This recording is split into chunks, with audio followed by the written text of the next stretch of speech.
John Deere Z425 loses power under load and full throttle does not seem full any longer. Pushing the throttle lever into the choke range increases RPMs but does not improve power loss under load. Hello, and thank you for choosing JustAnswer. I'll be helping you today and am committed to providing clear and concise answers to your question. What engine brand and full model is on there, please? Briggs & Stratton Model 44L77701444G1. Sounds like a plugged carburetor. Let's try a minor fix first, then if that doesn't solve it, a full cleaning and rebuild will probably be necessary. Please shut off the fuel or pinch the fuel line and have a container ready under the carburetor bowl. Remove the bowl nut and look in the bowl for any sediment or buildup. Clean it out. Be cautious not to knock the float loose. It's not major if you do, but there's no sense having to put more back together than necessary. Inside you'll see two main jets with small holes that are likely plugged. Spray it with carburetor cleaner and use some small soft wire like from a bread tie to make sure the passages are clear. Bolt it back and try it again. Please let me know and we'll continue. No sediment and they were not clogged. It will take a while to reassemble, so if there's a bigger step to take now while the carb is off, it's probably better to do it now. Usually when you see an improvement by choking it, it means there is plugging in the carburetor. There can be other reasons, but this is by far the most common. You may want to probe deeper into the carb in this case. Here's a link with info that may be helpful. Link if you do a complete cleaning. This is what I recommend. I like to start by mentioning fuel. I recommend using fuel no older than 3 weeks unless you are mixing in a good quality fuel stabilizer specifically designed to work with ethanol blends, which is in almost all fuels today. Likely 70% of the problems like this we see are fuel or carburetor related. Today's fuels with ethanol are nowhere as stable as the fuels we had a few years ago. I recommend against purchasing fuel from some of the smaller stores that sell fuel for less than the well-known stations such as Chevron, Shell, etc. These smaller companies get a price break on fuel from the distributors because they are buying fuel that is near the 30-day mark. Distributors cannot sell the fuel past that age, so they offer a discount to these buyers. Result is that you may be getting fuel that's nearly stale right from the pump.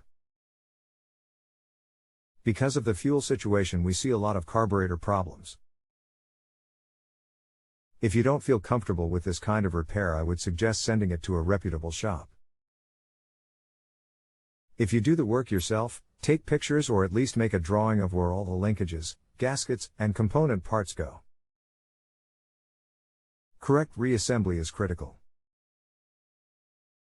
Disassemble and clean every part with carburetor cleaner. Soak is better than spray, and blow out all the small holes and passageways with compressed air or use soft tag wire to make sure they're not blocked, then blow through them. Do not get carburetor cleaner on the non-metallic parts since it will cause them to decompose and further plug the carburetor.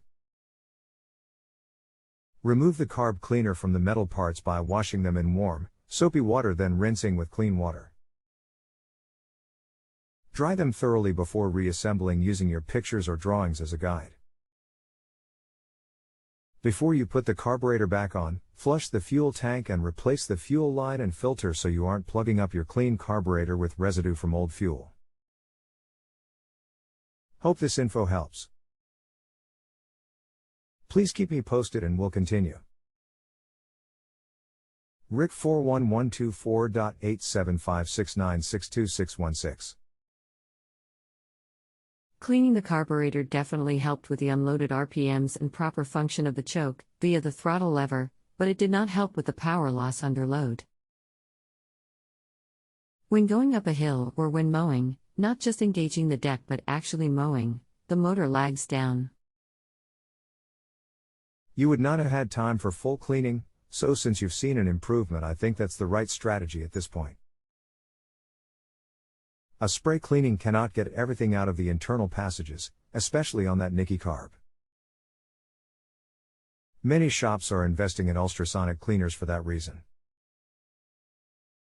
Otherwise, if you are absolutely certain you have no plugging or wear in the carburetor, such as around the throttle shaft, etc., the next step would be to perform a cylinder leak down test to see if there's any ring/cylinder wear.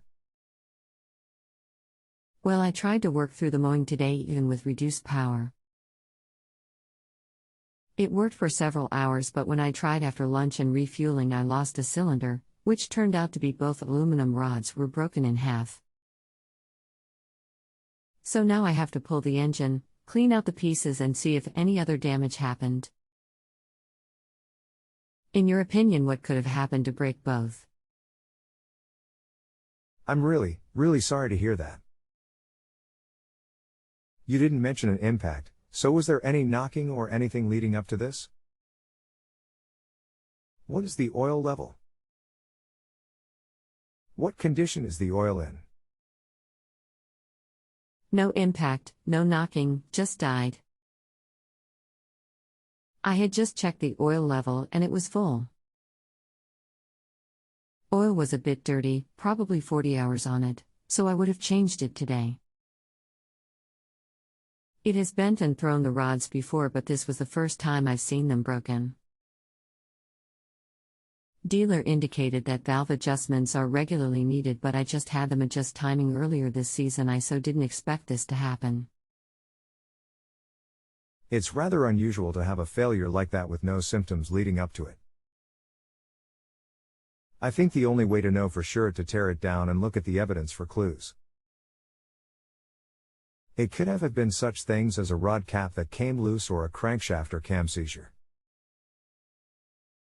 When the failure occurred, usually what happens is that whatever breaks immediately stops the engine and takes out the other parts. Doing a failure analysis of the bearing surfaces should provide a good answer, but without physical inspection I could only offer a random guess, I'm afraid. Thanks for your time and assistance. This is my first time using JustAnswer, so I'm not sure I know how to end this question and get you paid.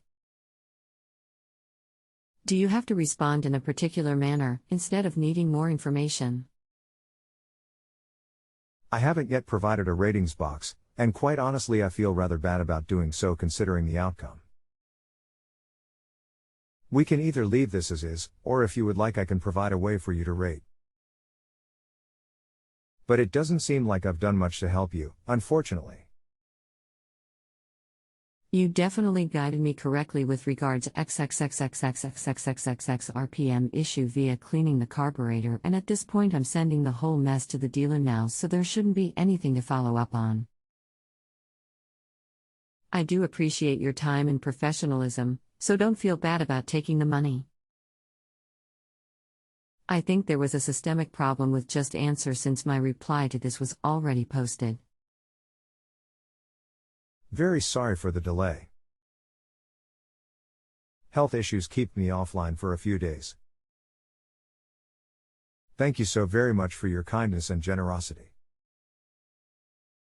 Very best of success in all that your hands touch. If you have a home improvement or appliance question and want to chat with an expert now, visit justanswer.com/ythi.